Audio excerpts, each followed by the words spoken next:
Hello dear student, आप सभी के चैनल में आपका स्वागत है। हम रीट एसएसटी में जो न्यू टॉपिक ऐड हुए हैं उनको कंप्लीट कर रहे थे यूनिट वाइज। यूनिट 6 में अपन पहुंच चुके थे। यूनिट 6 पूरी न्यू यूनिट है, उसमें एक टॉपिक सेम है केवल, जो पहले था जैव मंडल। इसके अलावा जो भी टॉपिक है मैंने रीट न्यू ऐड नाम में प्लेलिस्ट में ऐड कर दिए हैं सारे टॉपिक, तो आप वहां जाकर देख सकते हैं। अपन ने पृथ्वी की गतियां पिछले वीडियो में पढ़ी थी, आज अपन चक्रवात पढ़ेंगे। इसके अलावा जो भी वीडियो है यूनिट 6 में, इसको मैंने रीट न्यू ऐड में प्लेलिस्ट में ऐड कर दिया है, आप प्लेलिस्ट में जाके देख सकते हैं। जैसे पवने वाला टॉपिक है तो पवनों के 3 पार्ट है इसमें, ये आप देख लीजिएगा, इससे क्वेश्चन आएगा, इससे बाहर नहीं जाएगा। फिर आएगा वायुदाब और वायुदाब की पेटियां, फिर आएगा पर्यावरणीय समस्याएं और वैश्विक स्तर पर उपाय की रीतियां नीतियां, और फिर आएगा जैव मंडल। ये टॉपिक रीट न्यू ऐड नामक प्लेलिस्ट में ऐड है, आप वहां जाकर देख लीजिएगा। आज अपन पढ़ेंगे चक्रवात। चक्रवात का टॉपिक थोड़ा बड़ा है तो आप इसको ध्यान से देखिएगा, और थोड़ा लंबा हो सकता है, इसलिए इसको दो पार्ट में मैं पढ़ाऊंगा, तो आप याद रखिएगा इसको। चक्रवात टॉपिक को ध्यान से पढ़िएगा, और वीडियो पसंद आए तो लाइक जरूर कीजिएगा। चक्रवात का सामान्य अर्थ क्या होता है? चक्करदार हवाएं। चक्करदार हवाओं को क्या कहते हैं? चक्रवात कहते हैं। और चक्रवात वे विक्षोभ होते हैं, वायुमंडलीय विक्षोभ, जिनके केंद्र में क्या होता है? केंद्र में तो होता है निम्न वायुदाब, और केंद्र से बाहर परिधि की ओर क्या होता है? उच्च वायुदाब होता है।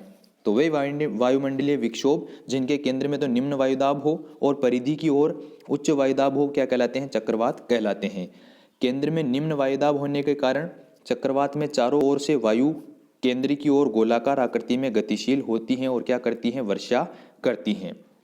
फलस्वरूप बादल और वर्षा चक्रवात के विशिष्ट गुण हैं। याद रखिएगा, चक्रवात के विशिष्ट गुण क्या हैं? बादल और वर्षा। क्योंकि केंद्र में निम्न वायुदाब होने के कारण चक्रवात में चारों ओर से हवा केंद्र की ओर गोलाकार आकृति में गतिशील होती है, जिसके कारण क्या होती है? बरसात होती है। इसलिए बादल और वर्षा क्या है? चक्रवात के विशिष्ट गुण हैं। चक्रवातों से अधिकांश वर्षा उसके अग्रभाग से ही होती है। याद रखिएगा, चक्रवातों से जो वर्षा होती है, अधिकांश वर्षा वो चक्रवात के अग्रभाग से ही होती हैं। और चक्रवात में समदाब रेखाएं होती हैं, वो भी गोलाकार या अंडाकार होती हैं। याद रखिएगा, चक्रवात में समदाब रेखाएं भी गोलाकार या अंडाकार होती हैं। और चक्रवात की समभार रेखाएं, जो समान भार वाली रेखाएं होती हैं, वो कैसी होती है? समकेंद्रीय होती हैं। फेरेल का जो नियम है, फेरेल के नियम के अकॉर्डिंग दोनों गोलार्धों में चक्रवातों में पवन प्रवाह भिन्न भिन्न दिशाओं में होता है।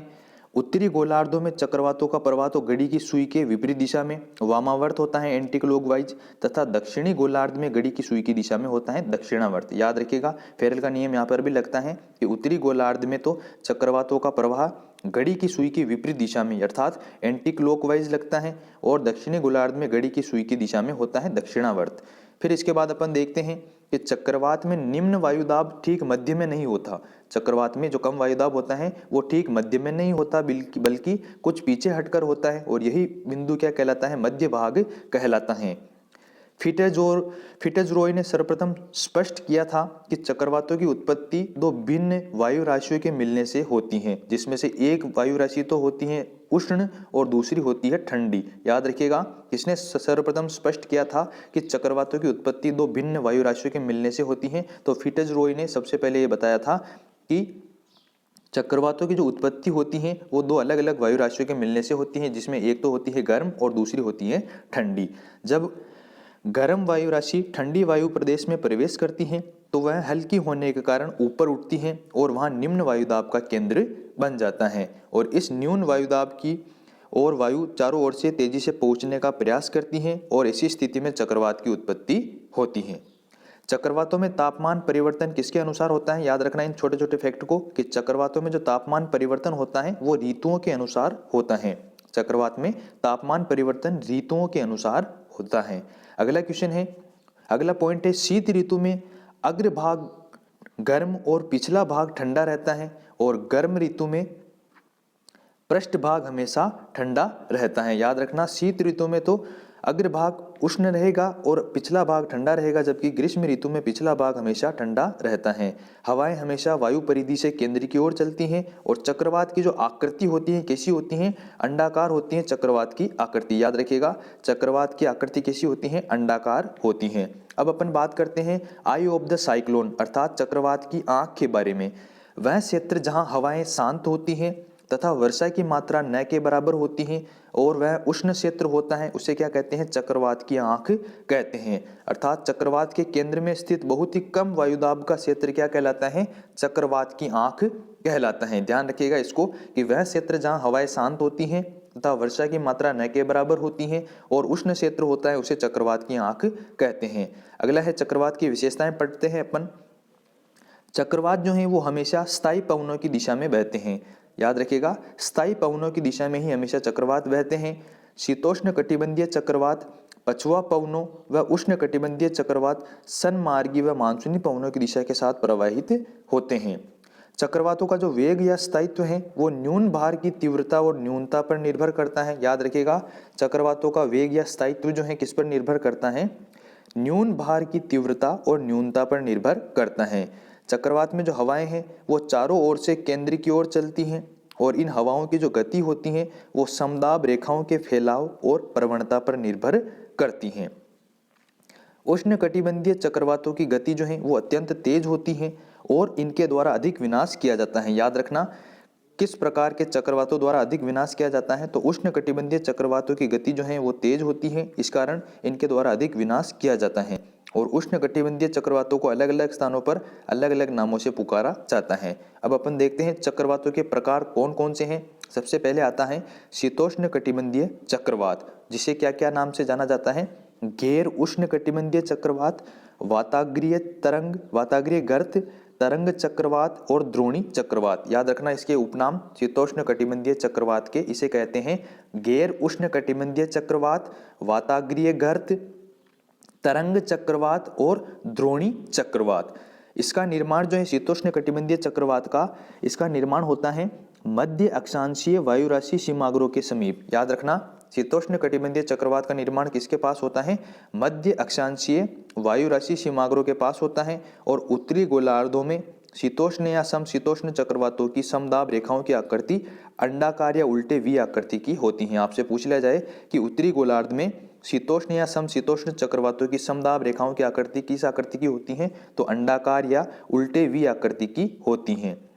इसके बाद उत्तरी और दक्षिणी गोलार्ध में शीतोष्ण कटिबंधीय या मध्य अक्षांशों के मध्य 30 से 65 डिग्री अक्षांशों के मध्य जो चक्रवात उत्पन्न होते हैं उन्हें शीतोष्ण या मध्य अक्षांशीय चक्रवात कहते हैं। उत्तरी या दक्षिणी गोलार्ध में शीतोष्ण कटिबंध में या फिर मध्य अक्षांशों के मध्य जैसे 30 से 65 डिग्री के मध्य जो चक्रवात उत्पन्न होते हैं उनको क्या कहते हैं, शीतोष्ण या मध्य अक्षांशीय चक्रवात कहते हैं। ये चक्रवात जो है शीतोष्ण कटिबंधीय चक्रवात, ये पछुआ पवनों के मार्ग में उत्पन्न होने के कारण कैसे चलते हैं, पश्चिम से पूर्व की ओर चलते हैं। याद रखना, शीतोष्ण कटिबंधीय चक्रवात जो है ये पछुआ पवनों के मार्ग में उत्पन्न होने के कारण पश्चिम से पूर्व की ओर चलते हैं और इनकी गति चक्रवातों की, शीतोष्ण कटिबंधीय चक्रवातों की गति कितनी होती है, 25 से 65 किलोमीटर तक होती हैं। और इस शीतोष्ण कटिबंधीय चक्रवातों के मार्ग को क्या कहते हैं, जंजावत कहा जाता है। आपसे पूछ लिया जाए कि किन चक्रवातों के मार्ग को जंजावत कहा जाता है, तो शीतोष्ण कटिबंधीय चक्रवातों के मार्ग को क्या कहते हैं, जंजावत कहते हैं। शीतोष्ण चक्रवात के आने से पहले आकाश में सफेद बादलों की लंबी किंतु पतली टुकड़ी दिखाई देती है। इंपॉर्टेंट क्वेश्चन है, याद रखना, किन चक्रवात के आने से पहले आकाश में सफेद बादलों की लंबी किंतु पतली टुकड़ी दिखाई देती हैं, तो शीतोष्ण चक्रवात। ये चक्रवात जो हैं ठंडी और उष्ण दो विपरीत स्वभाव वाली हवाओं के मिलने से उत्पन्न होते हैं। कौन से चक्रवात, शीतोष्ण चक्रवात। और शीतोष्ण चक्रवात के आने पर आकाश में काले कपासी बादल छा जाते हैं और मूसलाधार वर्षा होती है। याद रखना, इन फैक्ट को, इनमें से ही क्वेश्चन आएगा। याद रखिएगा कि किन चक्रवातों के आने पर आकाश में काले कपासी बादल छा जाते हैं और मूसलाधार वर्षा होती है, शीतोष्ण चक्रवात। अगला क्वेश्चन आपके लिए है, अगला पॉइंट है, बादलों की गड़गड़ाहट, बिजली चमकना तथा तड़ित झंझा किसके लक्षण है, ये शीतोष्ण चक्रवात के लक्षण हैं। शीतोष्ण चक्रवात एक मंद गति से चलने वाली भंवरदार हवाओं का अभिसरण क्षेत्र है। इनमें वायुदाब प्रवणता हल्की होती है तथा वायु वेग बहुत तीव्र नहीं होता। यह स्थल और सागर दोनों पर पाए जाते हैं। स्थल और सागर दोनों पर ये शीतोष्ण कटिबंधीय चक्रवात पाए जाते हैं और इनका विस्तार जो है 1000 से 2000 किलोमीटर तक होता है। इनमें वर्षा धीमी होती है, कभी कभी तीव्र बौछारें भी पड़ती हैं और वर्षा कई दिनों तक होती हैं और इनमें विभिन्न सेक्टरों में ताप भिन्नता मिलती है। और शीतोष्ण कटिबंधीय चक्रवात जो होते हैं इनमें प्राय 2 वाताग्र बनते हैं। इनमें चक्रवात की आंख जैसी वर्षा विहीन पट्टी नहीं होती है। आपको बताया था चक्रवात की आंख जैसी वर्षा विहीन पट्टी किसमें नहीं होती, शीतोष्ण कटिबंधीय चक्रवातों में नहीं होती। और इन चक्रवातों का जन्म बेरोक्लिनिक वायुमंडल में होता है। शीतोष्ण कटिबंधीय चक्रवातों का जन्म बेरोक्लिनिक वायुमंडल में होता है और शीतोष्ण चक्रवातों के पीछे सदैव प्रति चक्रवात होते हैं और इनमें हवाओं की दिशा बदलती रहती है। याद रखिएगा, शीतोष्ण चक्रवातों के पीछे हमेशा प्रति चक्रवात होते हैं और जिनमें हवाओं की दिशा बदलती रहती हैं। इनका मुख्य ऊर्जा स्रोत क्या है? वायु राशि का तापांतर। शीतोष्ण कटिबंधीय चक्रवातों का मुख्य ऊर्जा स्रोत क्या है? वायु राशि का तापांतर है। और शीतोष्ण चक्रवातों की उत्पत्ति के संबंध में बर्कनीज का ध्रुवीय वाताग्र सिद्धांत सर्वाधिक मान्य है, जिन्होंने इसके जीवन चक्र की 6 अवस्थाएं बताई हैं। याद रखिएगा, शीतोष्ण चक्रवातों की उत्पत्ति के संबंध में किसका सिद्धांत सर्वाधिक मान्य है? बर्कनीज का ध्रुवीय वाताग्र के सिद्धांत सर्वाधिक मान्य है, जिन्होंने शीतोष्ण चक्रवात के जीवन चक्र की 6 अवस्थाएं बताई हैं। फिर दूसरा आता है उष्णकटिबंधीय चक्रवात। उष्णकटिबंधीय चक्रवात क्या होता है कि पृथ्वी के धरातल पर अयन रेखाओं अर्थात करक और मकर रेखाओं के बीच में उत्पन्न होने वाले सभी वायुमंडलीय विक्षोभ उष्णकटिबंधीय चक्रवात कहलाते हैं। करक और मकर रेखाओं के बीच में जो उत्पन्न होने वाले सभी वायुमंडलीय विक्षोभ जो हैं वो क्या कहलाएंगे? उष्णकटिबंधीय चक्रवात कहलाएंगे। ये एक गर्म आवर्त चक्रवात है। गर्म आवर्त चक्रवात है जो कि अनेक समदाब द्वारा रेखाओं द्वारा घिरा होता है, जहां हवा की गति कितनी होती है? 33 मीटर सेकंड से भी अधिक होती है। उष्णकटिबंधीय चक्रवातों का व्यास 80 से 320 किलोमीटर तक होता है। 80 से 320 किलोमीटर तक उष्णकटिबंधीय चक्रवातों का व्यास होता है और अधिकांश जो उष्ण चक्रवात हैं ये गर्मी की ऋतु के अंत में महासागरीय तटों पर उत्पन्न होते हैं और भयानक रूप भी वहीं दिखाते हैं। उष्णकटिबंधीय चक्रवातों में सबसे छोटा टोर्नेडो होता है। इंपॉर्टेंट है, याद रखना। उष्णकटिबंधीय चक्रवातों में सबसे छोटा कौन सा चक्रवात होता है? टोर्नेडो होता है। उष्ण चक्रवात में प्रारंभ से ही तेज वर्षा और झंझा होती है। इनकी गति 32 से 200 किलोमीटर प्रति घंटा से अधिक होती है और इनके केंद्र और परिधि के वायुदाब में अत्यधिक अंतर होता है और इनमें तापमान की विभिन्नता नहीं पाई जाती है। और ये जो है उष्णकटिबंधीय चक्रवात ये जल में ही उत्पन्न होते हैं, अर्थात जल या सागरों में ही उत्पन्न होते हैं उष्णकटिबंधीय चक्रवात। और इनकी जो समदाब रेखाएं होती हैं वो गोलाकार होती हैं और इनमें वायुदाब बहुत तीव्र होता है, वायुवेग तीव्र होता है, जो इनको 120 किलोमीटर प्रति घंटा या इससे भी अधिक हो सकता है। और ये प्राय पूर्व से पश्चिम की ओर चलते हैं। शीतोष्ण चक्रवात तो चल रहे थे पश्चिम से पूर्व की ओर पछुआ पवनों के कारण, जबकि उष्णकटिबंधीय चक्रवात पश्चिम से पूर्व से पश्चिम की ओर चलते हैं। और वर्षा बहुत तेज और मूसलाधार गति से होती है और वर्षा इसमें कम समय तक होती है और इसमें वाताग्र अनुपस्थित रहता है। शीतोष्ण कटिबंधीय चक्रवात में तो 2 वाताग्र उपस्थित होते हैं, जबकि इसमें वाताग्र अनुपस्थित रहता है उष्णकटिबंधीय चक्रवात में। और उष्णकटिबंधीय चक्रवात में चक्रवात की आंख जैसी वर्षाविहीन पट्टी होती है, जिसके कारण वायु शांत होती है और वर्षा रुक जाती है, जबकि शीतोष्ण में वायुविहीन ये वर्षाविहीन पट्टिका नहीं होती हैं। उष्णकटिबंधीय चक्रवात के द्वारा वर्षा बहुत घनघोर गर्जन के साथ होती है और इसमें हवाओं की दिशा नहीं बदलती हैं और इसका जन्म बेरोट्रोपिक वायुमंडल में होता है और इनके पीछे प्रति चक्रवात नहीं होते हैं, जबकि शीतोष्ण के पीछे होते हैं, जबकि उष्ण चक्रवात के पीछे प्रति चक्रवात नहीं होते हैं। और इनकी ऊर्जा का प्रधान स्रोत क्या है? उष्णकटिबंधीय चक्रवातों की संघनन से मुक्त हुआ गुप्त ताप होता है, न कि वायु राशि के तापमान का अंतर। वायु राशि के तापमान का अंतर किसका ऊर्जा का मुख्य स्रोत था? शीतोष्ण कटिबंधीय चक्रवातों का, जबकि इसका है संघनन से मुक्त हुआ गुप्त ताप। सर्पिल वर्षा पट्टी के कारण उष्णकटिबंधीय चक्रवात अंतरिक्ष से सर्पिल निहारिका के आकार का दिखता है। आपसे पूछ लिया जाए अंतरिक्ष से सर्पिल निहारिका के आकार का दिखने का कारण क्या है? सर्पिल वर्षा पट्टी के कारण। फिर इसके बाद उष्ण चक्रवातों को अलग अलग स्थानों पर अलग अलग नामों से जाना जाता है। अटलांटिक और पूर्वी प्रशांत में उष्ण चक्रवातों को क्या कहते हैं? हरिकेन कहा जाता है। याद रखिएगा, इन पे क्वेश्चन आ सकता है कि उष्ण कटिबंधीय चक्रवात को अटलांटिक और पूर्वी प्रशांत में क्या कहा जाता है? तो हरिकेन कहा जाता है। पश्चिमी प्रशांत और चीन सागर में क्या कहा जाता है? तो टाइफून कहा जाता है पश्चिमी प्रशांत और चीन सागर में। और ऑस्ट्रेलिया के सागरों में उष्ण कटिबंधीय चक्रवातों को क्या कहा जाता है? विली विलीज कहा जाता है। इनको याद रखना है, क्वेश्चन आ सकता है इनमें से। फिर इसके बाद आता है उष्ण कटिबंधीय चक्रवातों का उत्पत्ति क्षेत्र कहाँ कहाँ होता है? तो इन चक्रवातों की उत्पत्ति के प्रधान क्षेत्र कहाँ हैं? विषुवत रेखा के निम्न वायुदाब के क्षेत्र हैं। इन चक्रवातों की उत्पत्ति के प्रधान क्षेत्र विषुवत रेखा के निम्न वायुदाब के क्षेत्र हैं। पश्चिमी द्वीप समूह के निकट या निकट का कैरिबियन सागर और मेक्सिको की खाड़ी उष्ण कटिबंधीय चक्रवातों का उत्पत्ति क्षेत्र है। याद रखना, इसको इंपॉर्टेंट है। पश्चिमी द्वीप समूह के निकट का कैरिबियन सागर और मेक्सिको की खाड़ी जो है ये उष्ण कटिबंधीय चक्रवातों का उत्पत्ति क्षेत्र हैं। और इसके अलावा हिंद महासागर का मेलागासी द्वीप का सागरीय क्षेत्र और भारत में बंगाल की खाड़ी का क्षेत्र और ऑस्ट्रेलिया के उत्तरी पूर्वी और उत्तरी पश्चिमी तट क्षेत्र उष्ण कटिबंधीय चक्रवातों की उत्पत्ति क्षेत्र हैं। ये चक्रवात व्यापारिक पवनों के साथ पूर्व से पश्चिम की ओर चलते हैं। सर्वाधिक ये विनाशकारी होते हैं। याद रखना, उष्णकटिबंधीय चक्रवात तो चल रहे हैं व्यापारिक पवनों के साथ पूर्व से पश्चिम की ओर, जबकि शीतोष्ण कटिबंधीय चक्रवात किसी तरफ चले थे? पछुआ पवनों के साथ पश्चिम से पूर्व की ओर। ये उष्णकटिबंधीय चक्रवात सर्वाधिक विनाशकारी होते हैं और इनके अग्रभागों से अधिक वर्षा होती है। भूमध्य रेखा से 15 डिग्री अक्षांशों तक इनकी दिशा पश्चिम की ओर रहती है, लेकिन 15 डिग्री से 30 डिग्री तक इनकी दिशा ध्रुवों की ओर रहती हैं। अब अपन बात करते हैं विभिन्न उष्णकटिबंधीय चक्रवातों के बारे में। सबसे पहला आता है टाइफून। टाइफून कहाँ पर उत्पन्न होता है? एशिया महाद्वीप के दक्षिणी पूर्वी चीन सागरीय क्षेत्र में। इंपॉर्टेंट, आप इनको याद रखना, इन पे क्वेश्चन 100% आएगा। एशिया महाद्वीप के दक्षिणी पूर्वी चीन सागरीय क्षेत्र में फिलीपींस द्वीप समूह के पूर्व में कौन से उष्णकटिबंधीय चक्रवात का उत्पत्ति क्षेत्र है? तो वो है टाइफून का। और टाइफून कब से कब तक चलते हैं? जून से अक्टूबर तक टाइफून उष्णकटिबंधीय चक्रवात चलते हैं। फिर आता है हरिकेन।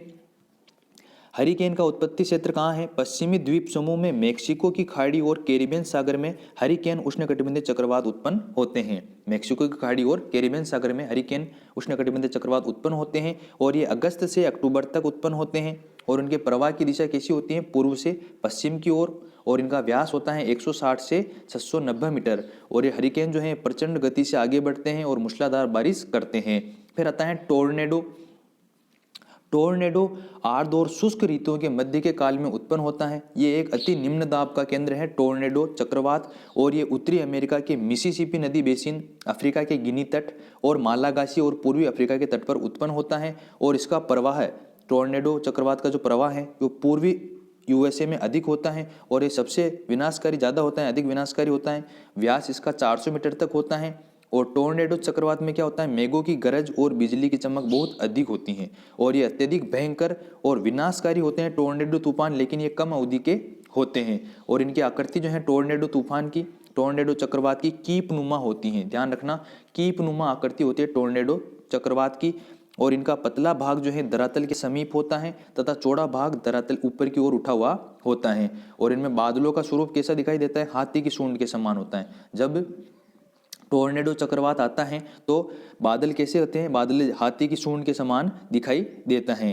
फिर आता है विली विलीज। आपको बताया था विली विलीज कहाँ आता है, उत्पन्न होता है? ऑस्ट्रेलिया के उत्तरी तट के पास उष्णकटिबंधीय चक्रवात उत्पन्न होते हैं, जिनको क्या कहते हैं? विली विलीज कहा जाता है। फिर इसके बाद है फ्रंटल वर्षा।